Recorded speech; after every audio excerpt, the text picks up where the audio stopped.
Tengo que hablar un poquito sobre este tema del decreto de necesidad y urgencia número 297 de este año, que lo firmó y declaró el presidente de la Nación, donde establece un aislamiento social preventivo y obligatorio.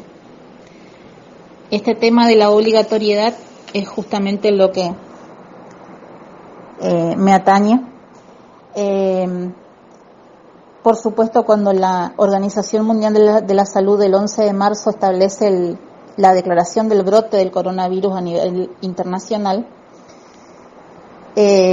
nuestro gobierno tuvo que hacer, en base a que venían gente de turistas o gente que vive en la Argentina, que venían de otros países, podían traer el coronavirus. Entonces, la velocidad que ese agravamiento de la situación epidemiológica produce a nivel internacional, siempre requiere de medidas urgentes, ¿no es cierto? Entonces, el presidente Fernández adopta este decreto y establece las medidas inmediatas para hacer frente a la emergencia. Entre las cosas principales que dice el decreto es que por el término del 11 de marzo del 20 de marzo al 31, la gente no debe circular por las calles, debe quedarse en sus casas o en sus lugares de residencia habitual, y abstenerse de ir principalmente a sus trabajos si no es que son convocados, ¿no es cierto? La prohibición de desplazarse por las calles y por los espacios públicos, esa es la principal medida que se ha determinado. Con respecto a los permisos que se deben solicitar en la comisaría, son salvoconductos, son específicos para, por ejemplo, asistir a personas mayores, para viajar dentro de la provincia, pero siempre tienen que tener un justificativo. De todas formas, hay que explicar que para la gente que tiene que ir a trabajar sí o sí, en los casos de trabajadores que dependen de una empresa o una oficina pública, que deben ir sí o sí, tiene que existir la convocatoria de la empresa, de la oficina pública, tiene que existir la convocatoria como para justificar ese salvoconducto. De todas formas, los trabajadores, tanto del sector público como privado, van a seguir percibiendo sus haberes normalmente. Eso debe aclararse, porque la gente está asustada con eso, y no son vacaciones, pero tampoco pierden sus derechos. El acatamiento de estas medidas, porque necesitamos que el virus no se propague. Para eso el Código Penal establece ciertos artículos donde determina las multas o las penas para quien viola esas medidas, para quien infringe.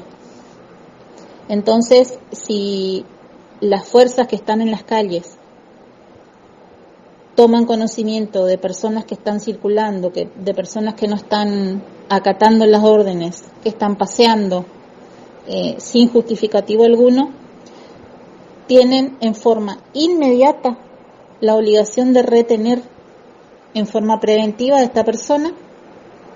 Si no cambia su actitud, si no deja de actuar de esa forma, directamente se lo retiene y se le da actuación a la autoridad competente. Existen ciertos artículos del Código Penal donde el juez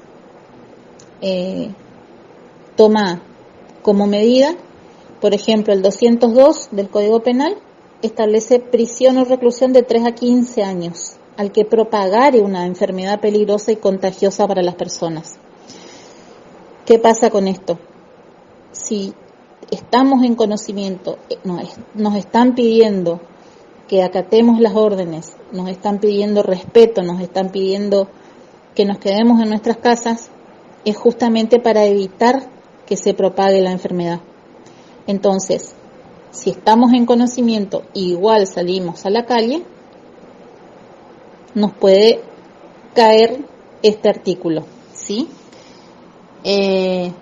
Después el 205, donde habla de que será reprimido con prisión de 6 meses a 2 años al que violare las medidas adoptadas por las autoridades competentes para impedir la introducción y propagación de una epidemia.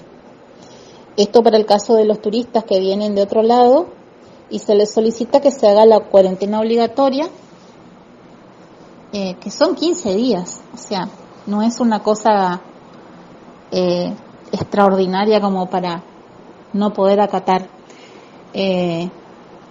Eso es para los casos de los que vienen de afuera, ¿no? Evitar la introducción al país de esta epidemia. Y después el 239, donde se aplica el tema de la resistencia de la autoridad. Por ejemplo, le detiene la policía que está en el cruce, en nuestro caso acá en Candelaria, y no acatamos la orden que está estableciendo el policía, que nos está explicando, o la persona del ejército que está trabajando, prefectura también está trabajando.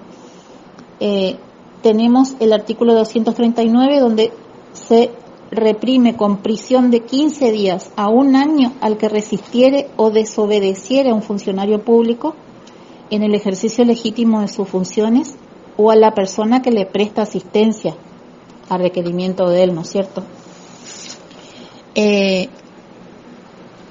Lo principal de todo esto, con respecto a este decreto, es que las personas que estamos viviendo acá en Candelaria y que estamos recluidos en nuestras casas, debemos acatar las medidas tomadas por el gobierno. Esto es teniendo empatía, solidaridad con el resto de las personas, con nuestros seres queridos. Y sobre todo, no olvidarse del cuidado, ¿no es cierto?